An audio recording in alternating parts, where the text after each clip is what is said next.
올해 2분기 합계 출산율이 역대 최저인 0.7명으로 낮아졌습니다. 이런 가운데 저출생과 다음 세대 문제를 해결하기 위한 아동 돌봄 서명 운동이 한국교회에서 확산하고 있습니다. 고 조용기 목사의 소천 2주기를 맞아 추모 예배와 컨퍼런스가 진행됐습니다. 행사에 참석한 성도들은 엔데믹 시대를 조용기 목사의 영성으로 맞이하기로 다짐했습니다. 대한예수교장로회 통합총회 여전도회 전국연합회가 88회 정기총회를 열었습니다. 행사에서는 지난해 보선으로 선출한 은정화 제1부회장을 신임 회장으로 자동 승계했습니다.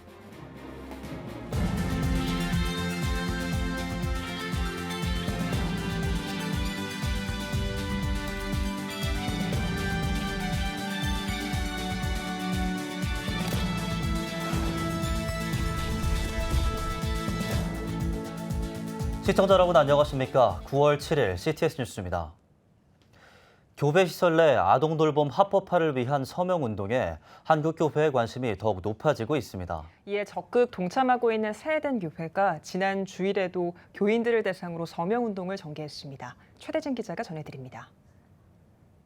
지난해 우리나라 합계 출산율이 0.78명을 기록한 바 있습니다. 최저점을 찍었다는 일각에서의 전망과는 다르게 올해 2분기에는 역대 최저인 0.7명으로 더 낮아지며 국가의 존폐를 우려해야만 하는 상황입니다.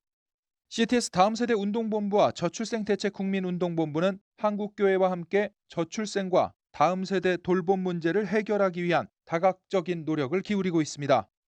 특히 교회의 유휴 공간을 아동 돌봄을 위해 사용할 수 있도록 건축법을 개정해달라는 취지의 아동 돌봄을 위한 입법 청원 서명 운동은 한국교회 전체로 확산하고 있습니다. 이미 서명 동참자만 20만 명이 넘어섰습니다. 지속적으로 서명 운동에 동참해 오고 있는 스웨덴 교회는 지난 주일에도 서명 운동을 전개했습니다. 교회가 좋은 일을 하고 싶어도 할 수가 없어요. 애들을 낳았는데 그 애들을 돌봐줘야 될 거 아니겠어요. 교회가 좀 해주고 싶은데 이거 종교시설에서 그런 일을 잘못하면 또 위법이 된단 말이죠. 그래서 빨리 이 법이 추진되어서 입법이 되어가지고 교회에서 좀 더 좋은 일을 했으면 좋겠고 다산운동에 또 출산장려운동에 이바지를 했으면 좋겠다는 생각이 듭니다. 서명에 동참한 스웨덴 교회 성도들도 입법 취지에 공감하며 하루빨리 교회가 다음 세대를 합법적으로 돌볼 수 있길 희망했습니다. 자녀가 4명인데요. 4명의 자녀를 홀로 가정에서 키우기가 굉장히 어렵거든요. 근데 이게 교회에서 아이들을 돌봐주신다면 저희 같은 가정에서 아이를 키우는데 더 큰 도움도 될 수 있고 아이들을 믿고 맡길 수 있는 교회니까 저희들도 참 마음이 편할 것 같고요. 사실 교회가 평일에 공간이 많이 비어 있음에도 불구하고 법적인 제재로 인해서 공간을 쓰지 못한다는 것이 정말 아쉽기도 하고요. 교회에서 아이들을 주중에도 함께 키울 수 있게 도움을 주시면 너무너무 좋을 것 같습니다. 인구 절벽 시대 저출생 극복을 위한 한국교회의 노력이 계속되고 있는 가운데 아동 돌봄 서명 운동은 더욱 확산할 것으로 보입니다. CTS 뉴스 최대진입니다. 여의도 순복음교회 고 조용기 원로 목사는 1960년대 우리나라 산업화 시대와 더불어 한국교회 부흥을 이끌어냈다는 평가를 받고 있습니다. 조용기 목사의 소천 2주기를 맞아 여의도 순복음교회와 영산 글로벌 미션 포럼이 추모 예배와 컨퍼런스를 진행했습니다. 코로나 거리두기가 해제된 후 열린 첫 추모 행사에서 성도들은 조 목사의 영성을 이어받은 복음 전파의 사명을 다짐했습니다. 이현지 기자입니다. 고 조용기 원로 목사 소천 2주기를 맞아 추모 행사가 열렸습니다. 지난 6일 여의도 순복음교회는 수요 예배를 추모 예배로 드렸습니다. 저희들은 조용기 목사님의 말씀을 마음판에 새겨서 복음을 증가하는 일에 최선을 다하는 우리 모두의 것을 다시 한번 다짐해 봅니다. 하나님께서 우리 모두를 통해서 영광을 받으시고 귀한 역사를 이룰 것을 믿습니다. 고 조용기 원로 목사는 60년대 우리나라 산업화 시대와 더불어 한국교회 부흥을 이끌어낸 주역 가운데 하나로 평가받고 있습니다. 코로나 거리두기 해제 후 첫 추모 행사이기도 한 예배에는 성도 12,000여 명이 참석해 조 목사의 신앙 발자취를 기렸습니다. 특히 조용기 목사의 65년 목회 핵심이라 할 수 있는 3중 축복, 5중 복음, 4차원 영성을 외치며 새로운 엔데믹 시대를 조용기 목사의 영성으로 맞이하기로 다짐했습니다. 우리는 3중 축복을 받았습니다. 예배 후에는 목회자 컨퍼런스가 열렸습니다. 순복음 김포교회 김삼한 목사와 서울신대 박명수 명예교수, 천안함재단 조용근 이사장이 발제자로 나서 조용기 목사의 4차원 영성, 조용기 목사와 한국사회 등을 주제로 발언했습니다. CTS 뉴스 이현지입니다. 대한예수교장로회 통합총회 여전도회 전국연합회가 제88회 정기총회를 열었습니다. 행사에서는 지난해 보선으로 선출한 은정화 제1부회장을 신임 회장으로 자동 승계했습니다. 새로운 제1부회장에는 평양서울로회 이난숙 장로가 총대수 419표 가운데 187표로 당선됐습니다.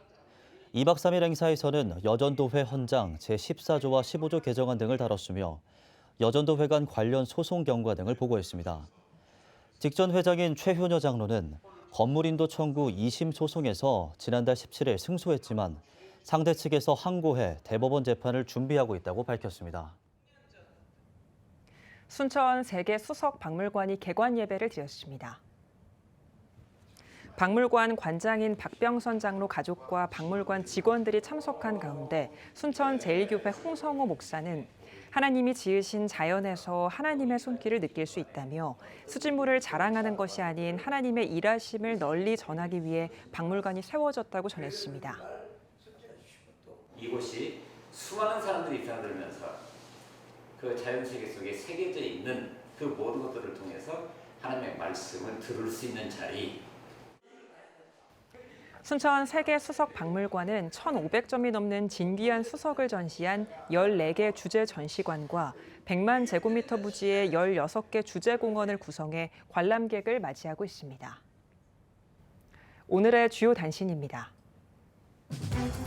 개신교인 인구 비율이 10년 뒤에는 10%대로 떨어질 수 있다는 조사 결과가 나왔습니다.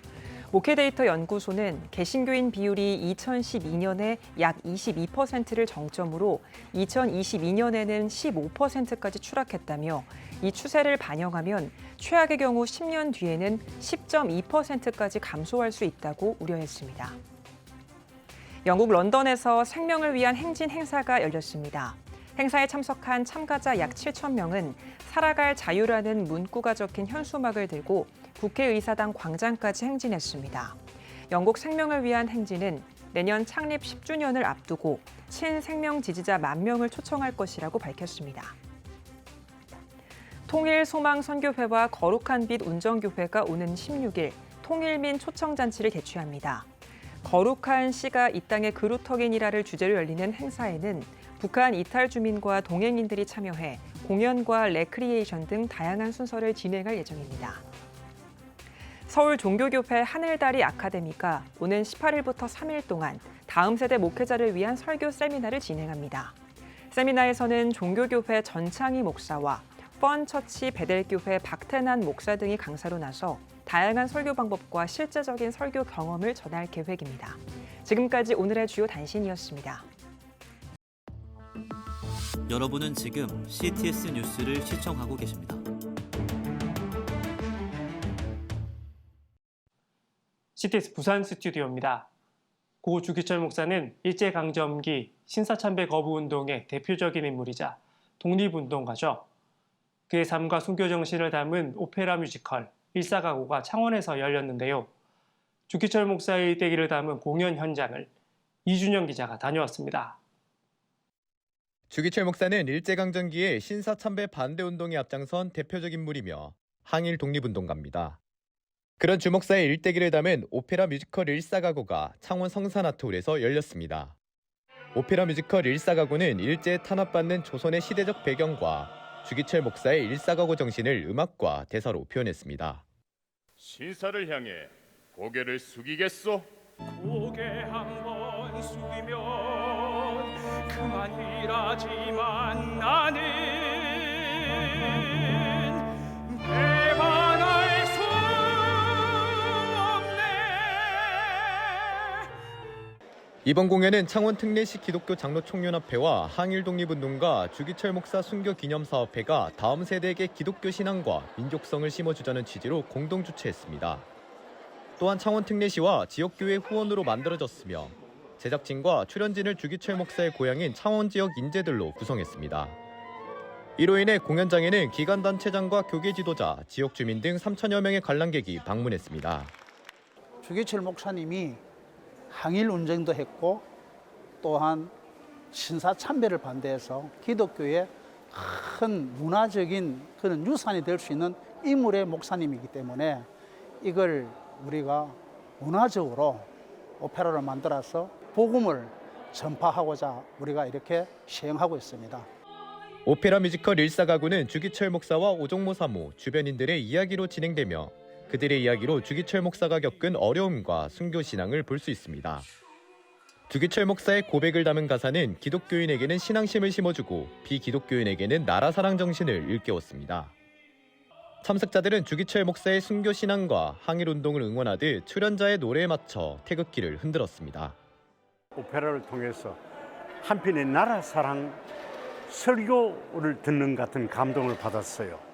주기철 목사님이 모판 위를 걸으실 때 본인께서 저는 오히려 기쁘다라고 말씀하시는 장면이 완전히 그게 진정한 숭고한 삶이 아닌가. 주기철 목사님처럼 일사각오로 평생 하나님의 말씀을 이루어가는 삶을 저도 살아야겠다는 그런 결심을 하게 됐습니다. 하나님만을 바라보며 목숨을 바쳤던 주기철 목사. 오페라 뮤지컬로 돌아본 그의 일사각오 정신은 오늘날 우리에게 신앙적 기감이 되고 있습니다. CTS 뉴스 이준영입니다. 마을 주민들에게 따뜻한 친구가 돼주고 굳은 일에 앞장서는 교회가 동네에 있으면 참 든든하겠죠. 오늘은 마을과 동행하는 상내백교회 노상규 목사님과 함께 이야기 나눠봅니다. 목사님, 안녕하세요. 예, 반갑습니다. 네, 목사님 먼저 섬기고 계신 상내백교회 소개 부탁드리겠습니다. 제가 섬기는 상내백교회는요, 경남 함양군 수동면에 위치한 마을 교회입니다. 교회 이름이 독특하다고 다 얘기하는데요. 상백리와 내백리 아울러서 상내백교회입니다. 역사는 1948년에 한 집사님 가정에서 시작되었다고 전해 듣고 있고요.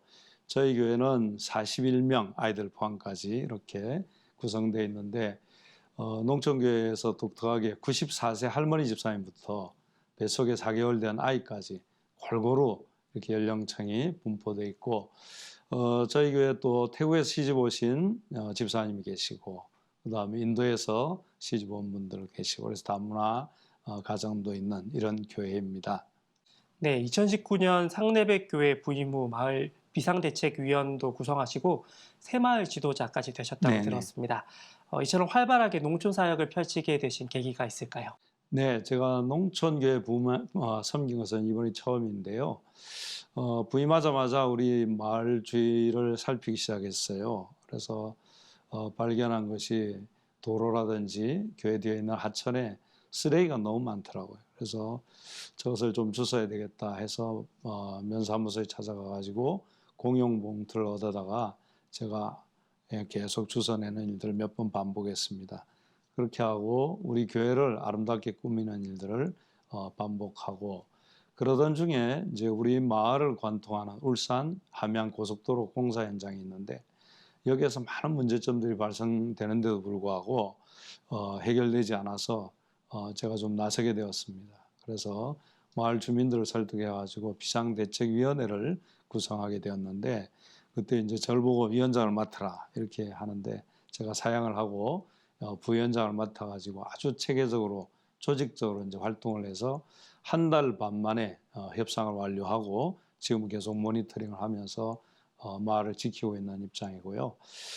이런 일련의 일들을 마을 주민들은 유심히 보았던 것 같습니다. 그래서 작년 말 마을 총회에서 만장일치로 저를 새마을 지도자로 초대하면서 마을 일을 좀 해달라 해서 지난 8개월 동안 열심히 새마을 지도자로 일하고 있습니다. 네, 마을과 동행하는 사역하시면서 열매도 많으실 것 같습니다. 어떤 사역에 열매들이 있으신가요? 예, 우리가 교회에서 보면 열매야 그러면 얼마나 사람들이 예수를 믿고 교회로 왔는가 이거겠죠. 이제는 농촌에서 한 명이 예수 믿는 건 참 쉽지 않은 일인데 이제 한두 명씩 이렇게 생기기 시작했고요.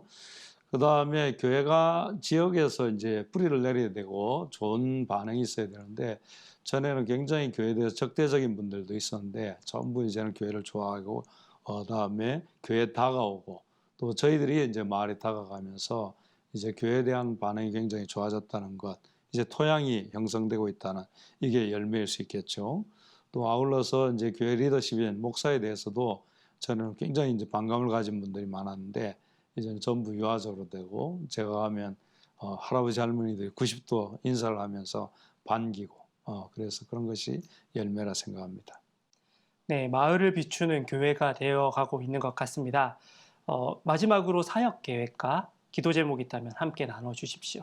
예, 농촌 교회에서 할 수 있는 일이 여러 가지 이제 제약이 있고 한계가 있어요. 그럼에도 불구하고 저는 하나님이 농촌에도 역사하신다고 믿고 우리 교인들에게 계속 도전하면서 우리 교회가 이 농촌 교회의 새로운 모델이 되는 교회가 되자 이렇게 하면서 굉장히 계속 도전하고 있고 기도하고 있고 점점 저는 이루어져 가고 있는 중이라고 보고 있고요. 그다음에 또 제가 마을 일을 맡아 있기 때문에 이 마을을 변화시키면서 마을 주민들의 의식을 변화시키고 그래서 우리 마을이 전국에 조금 모델이 되는 그런 마을이 되었으면 좋겠다. 이렇게 하면서 매진하고 있고 그다음에 제가 교단적으로 섬기고 있는 일들이 있습니다. 그런 것들도 매진하면서 열매 맺기를 기대하고 있습니다. 네, 마을이 자랑하는 상내백 교회가 될 수 있도록 앞으로 함께 기도하도록 하겠습니다. 오늘 말씀 감사합니다. 네, 감사합니다.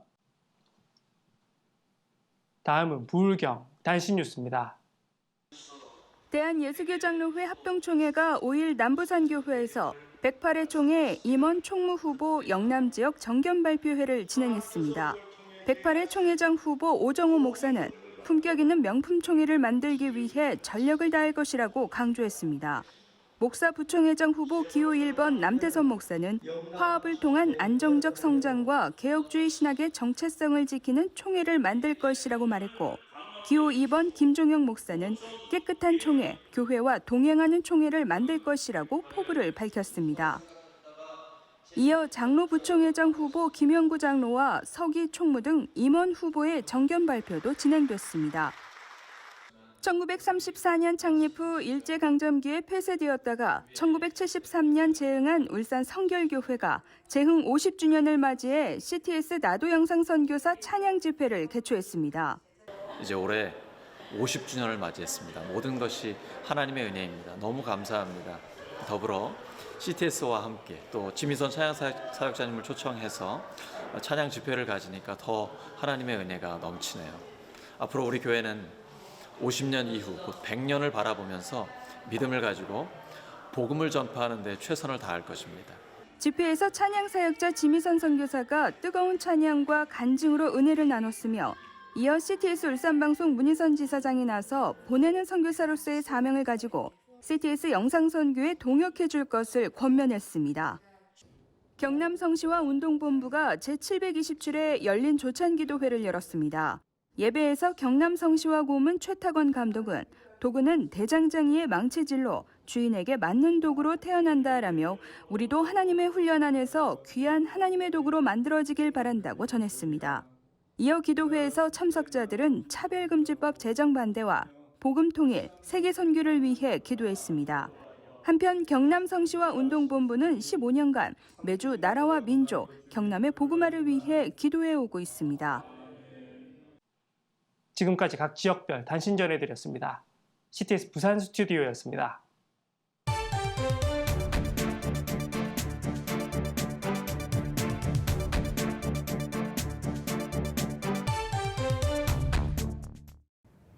한 주간 기독교 소식을 살펴보는 주간 교계 브리핑 시간입니다. 국민일보 장창일 기자 나왔습니다. 안녕하십니까? 안녕하세요. 네, 교계 일부에서 정년을 연장하는 분위기가 있는데 대형교회 목회자들은 조기 은퇴를 선언하고 있다고요? 네, 수도권 대형교회 목회자들의 잇따른 조기 은퇴 선언이 눈길을 끌고 있는데요. 다음 세대 목회자에게 일찌감치 바통 터치한 뒤 한국교회 전체를 섬기는 제2의 사역에 나서기 위해서라고 합니다. 이 말씀하신 대로 교계 일각의 목사, 장로 정년 연장 분위기 속에서 잔잔한 감동을 선사하고 있습니다. 네, 이 조기 은퇴가 쉽지 않은 결정일 텐데요. 어떤 분들이 일찍 은퇴하십니까? 네, 지난 4월 은퇴한 유기성 선암목자 원로 목사를 시작으로 최근 동사 목사를 선정한 오륜교회 김은호 목사, 또 일찌감치 조기 은퇴 선언한 김병삼 만나교회 목사 등이 주인공입니다. 이들이 속한 기독교 대한감리회와 대한예수교 장로회 합동총회는 모두 목사 정년 70세입니다. 기독교 대한 하나님의 성회는 75세까지고 기독교 한국 침례총회 별다른 규정이 없지만 보통 70세에 은퇴한다고 하는데요. 이분들 정년보다 5년 앞당겨 은퇴한 이 유기성 목사, 2021년에 김다위 목사를 후임 담임 목사로 청빙한 뒤에 승계 과정을 거쳤습니다. 이 원로 목사 추대식에서 유 목사의 이야기인데요. 은퇴는 끝이라는 신호가 아니라 마지막 한 바퀴 남았다는 신호로 여겨진다. 이제 진짜 성도의 삶을 시작하는 것이고 아직 기회가 남아 있다는 것이 감사하다. 이렇게 소회를 밝혔습니다. 이 예수 동행 운동을 펼치는 선교단체 위드 지저스 미니스트리 대표인 유 목사는 국내외를 오가며 자신의 목회의 경험을 나누는 사역을 하고 있습니다. 이 또한 내년 9월 인천에서 열리는 제4차 로잔대회 한국준비위원장도 맡고 있는데요. 앞서 유 목사는 2003년 분쟁을 겪고 있던 선한목자교회에 부임한 뒤에 교회를 빠르게 안정시켰고 500명 수준이던 교회를 10,000명이 넘는 대형 교회로 성장시켰습니다. 이 유 목사의 후임 김 목사도 갈등이 있던 미국 캔자스 한인중앙연합 감리교회에 부임해서 당시 20명도 채 모이지 않던 교회를 8년 동안 10배 성장시킨 경험이 있는 닮은 꼴 목회자입니다. 네, 유기성 원로 목사 이야기를 해주셨는데 그러면 다른 분들은 어떤 과정을 진행 중인가요? 네, 서울 오륜교회 김은호 목사도 지난달 주경은 목사로 후임을 정하고 동사 목사로 임명했습니다. 이 동사 목사란 담임 목사로 정식 부임하기 전 현재 담임 목사와 함께 일정 기간 사역하는 후임 목회자를 말하는데요. 이 오륜교회가 만든 꿈이 있는 미래, 꿈미라고 하죠. 한국교회의 다음 세대 신앙교육을 담당하는 기관입니다. 이 주목사는 이 사역에 그동안 헌신해 왔는데요. 지난달 열린 확대 당회에서 투표를 통해 동사 목사 결정을 내린 교회는 오는 10월 임시 확대 당회를 거쳐 같은 달 24일 교인들의 의사를 묻는 공동의회를 소집해 최종 확정한다고 합니다. 이 모든 일정 순조롭게 진행되면 교회는 오는 12월 2일 담임 목사 취임 및 원로 목사 추대 감사 예배를 드립니다. 이 앞에서 언급하신 김병삼 목사님은 아직 현역이신데 은퇴를 선언하신 건가요? 그렇습니다. 이 현역인 중에 조기 은퇴 선언한 경우인데요. 60세도 되지 않으셨습니다. 아직.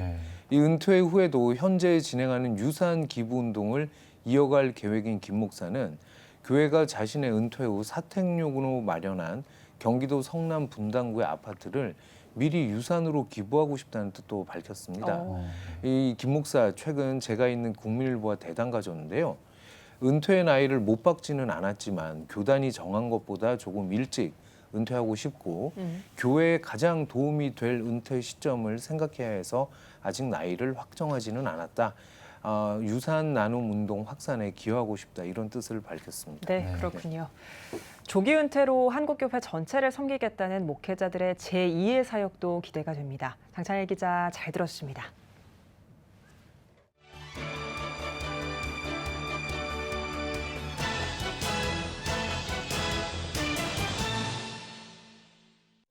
삼성 이병철 회장의 철학적이고 신학적인 질문 24가지를 챗GPT에 물어본 삼성 이병철 회장과 챗GPT의 대화입니다. 이 책의 저자 최은호 목사는 심리학자이자 은혜제일교회 목사로 올해 초 챗GPT와의 대화를 통해 새로운 세계를 탐색했다며 삼성 이병철 회장의 24가지 질문을 던지게 됐다고 전했습니다. 이어 24가지 질문은 기독교의 목회자와 평신도 역시 한 번쯤은 대답해야 할 중요한 질문이라고 말했습니다. 뿐만 아니라 최 목사는 대화형 인공지능인 챗GPT가 기독교와 천주교를 제대로 구분하지 못해 성경의 근거를 제대로 인식하지 못했다며 모든 질문에 답변을 내놓지만 종종 진실을 왜곡하는 불확실한 정보가 있다고 밝혔습니다.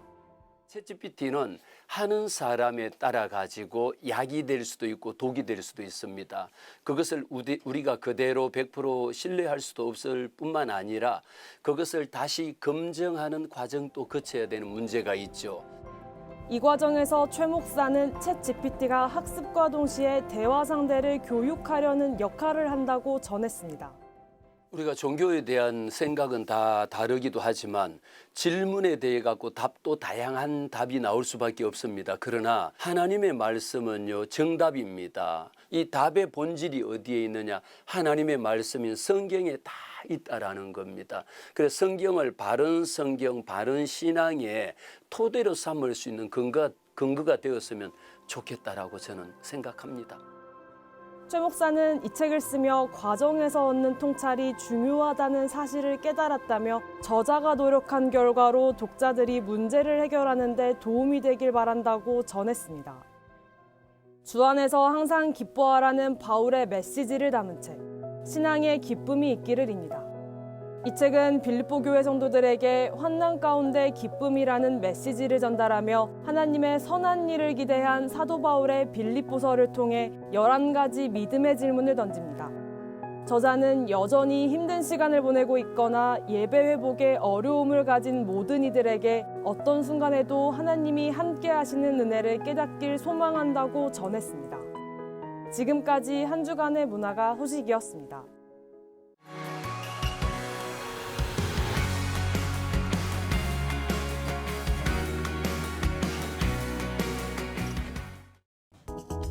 주요 이슈를 살펴보는 소셜브리핑 크리스천을 위한 세상복입니다. 소비자 물가가 다시 3%대로 올라섰습니다. 통계청에 따르면 8월 소비자 물가는 지난해보다 3.4% 올라 3개월 만에 다시 3%대로 올라선 것으로 나타났습니다. 통계청은 집중호우와 폭염으로 농산물 물가가 상승했고 추석 명절을 앞두고 성수품인 과일 가격이 13% 이상 크게 오르면서 물가 상승을 부추겼다고 설명했습니다. 환경부가 가습기 살균제 구제급여 대상자를 추가했습니다. 환경부는 가습기 살균제 피해자 약 600명에 관한 구제급여 지급 여부와 피해 등급 결정, 피해 인정 등을 심의 의결했다고 밝혔습니다. 이에 따라 가습기 살균제 구제급여 지급 대상자는 총 5,176명으로 늘어났으며 환경부는 심의 의결된 결과를 토대로 앞으로 피해자 구제를 차질 없이 진행할 계획입니다. 서울자치경찰위원회와 서울경찰청이 신학기 청소년 범죄 집중 예방 활동 기간을 운영합니다. 두 단체는 흉기 난동 범죄 예고글을 게시한 피해자 가운데 청소년이 약 40%를 차지하고 청소년 마약과 도박이 급증하면서 청소년 범죄 집중 예방 활동 기간을 운영한다고 밝혔습니다. 이에 따라 전국 약 1,400개 초중고등학교 학생 78만 명을 대상으로 청소년 범죄 예방 교육 자료를 활용해 범죄 예방 교육 활동을 진행할 계획입니다. 교사의 절반 이상이 우울 증상을 겪는다는 조사 결과가 나왔습니다. 전국 교직원 노동조합이 유초, 중, 고등학교 교사와 특수, 상담, 사서교사를 대상으로 설문조사를 진행한 결과 60% 이상이 우울 증상을 겪었다고 답했습니다. 심한 우울 증상을 보이는 비율은 유치원 교사가 가장 높았으며 학부모 상담 횟수가 증가할수록 교사들의 우울 증상도 늘어난 것으로 나타났습니다. 아동수당법 시행령 개정안이 국무회의에서 의결됐습니다. 개정안에는 내년부터 기존 만 0세 아동 부모에게는 매월 100만 원을, 1세 아동 부모에게는 매월 50만 원을 추가 지급한다는 내용이 담겼습니다. 보건복지부는 이번 개정을 통해 부모급여 상향 지급 근거를 마련했다며 영아인 자녀와 함께 행복한 시간을 보낼 수 있도록 부모급여가 큰 힘이 될 수 있길 기대한다고 전했습니다. 질병관리청과 대한감염학회가 전국 의료기관 항생제 사용량 분석 연보를 발간합니다. 연보에 따르면 전국 의료기관 항생제 사용량 분석과 환류 시스템 참여 기관과 전국 상급 종합병원 등에서 가장 많이 처방된 항생제는 세팔로스포린 계통의 항생제로 나타났습니다. 또 항생제 사용량은 소아가 성인보다 높았고 특히 전국 상급 종합병원과 종합병원에서는 소아 항생제 사용률이 성인보다 약 2배 높은 것으로 확인됐습니다. 방역당국이 엠폭스 위기경보 단계를 하향했습니다. 질병관리청 중앙방역대책본부는 엠폭스 위기경보 단계를 주의에서 관심으로 하향 조정했다고 발표했습니다. 방대본은 발생 동향과 대응 역량을 종합적으로 고려했을 때 위험도를 낮음으로 평가해 위기경보 단계를 하향 조정했다면서도 국내외 동향 모니터링은 지속할 것이라고 전했습니다. 서울시가 서울광장 아래에 숨겨져 있던 지하 공간을 40년 만에 공개했습니다. 서울시는 오는 23일까지 지하 공간을 시민에게 선보이고 어떻게 효율적으로 활용할지 아이디어를 제안받기로 했습니다.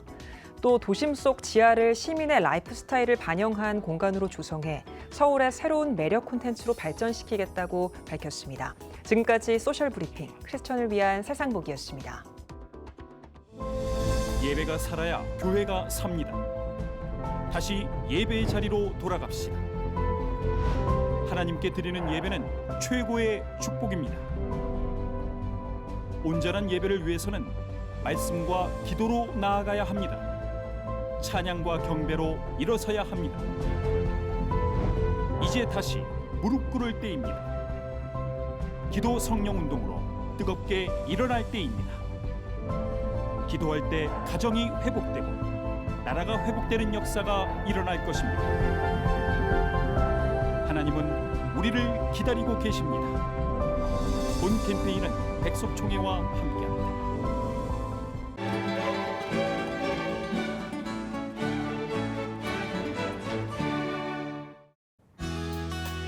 내일은 전국이 대체로 맑겠습니다.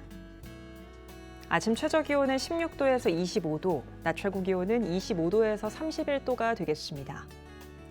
주간 날씨 예보입니다. 11일은 제주도에 비가 오겠습니다.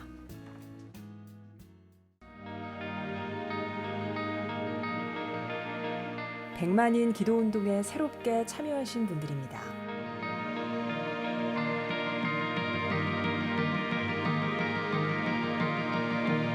백만인 기도운동을 통해 보내주신 후원금은 국내는 물론 전 세계를 향한 CTS의 영상 선교 사역을 위해 소중하게 쓰이고 있습니다. 초저출생으로 인한 위기의 시대, 이를 극복하기 위한 우리 모두의 노력이 필요합니다. 이 위기를 극복하기 위해선 민간 차원에서의 교회 역할을 찾고 다음 세대 돌봄 문제를 해결해야만 합니다. 가장 중요한 선행 과제는 바로 교회를 돌봄 시설로 활용할 수 있는 법적 근거를 마련하는 겁니다. 지난 2003년부터 20년 동안 꾸준히 대한민국의 저출생 문제와 다음 세대 돌봄 문제 해결에 앞장서온 CTS가 이 위기를 극복하고자 CTS 다음 세대 운동본부, 저출생 대책 국민운동본부와 함께 교회 시설 내 아동 돌봄을 위한 입법 청원 서명 운동을 진행하고 있습니다. 온라인과 모바일로도 동참할 수 있는 만큼 한국교회와 성도님들의 많은 관심과 기도를 부탁드립니다. CTS 뉴스 오늘 순서 여기까지입니다. 시청해주신 여러분 고맙습니다.